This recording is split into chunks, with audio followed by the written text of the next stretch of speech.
Hi hello, माझ्या नवीन ब्लॉगमध्ये आपलं स्वागत आहे. तर बघा, आपण अशी कुरकुरीत खमंग अशी शेव बनवूया. या पद्धतीने नक्की बनवून बघा. खूप टेस्टी होते आणि कुरकुरीत होते, खमंग होते. प्रथम आपण बेसन पीठ चाळून घ्यायचं. 2 वाट्या बेसन पीठ घ्यायचं. त्यामध्ये लाल तिखट मिरची पावडर टाकायची.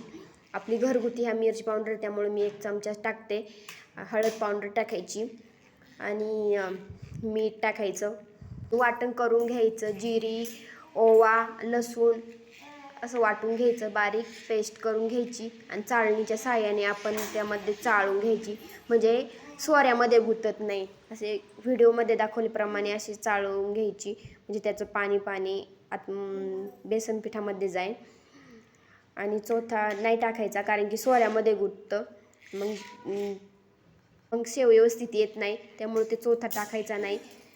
कडकडीत तेल गरम करून घ्यायचं. 1 चमचाभर कडकडीत तेल टाकायचं आणि असं घट्टसर गोळा मळून घ्यायचा आणि सोऱ्याला तेल लावून घ्यायचं, म्हणजे व्यवस्थित शेव होते.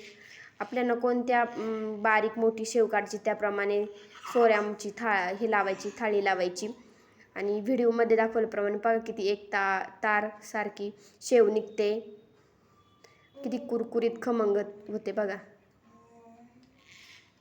भेटूया नेक्स्ट व्हिडिओमध्ये. व्हिडिओ आवडला तर लाईक, शेअर आणि सबस्क्राईब नक्की करा.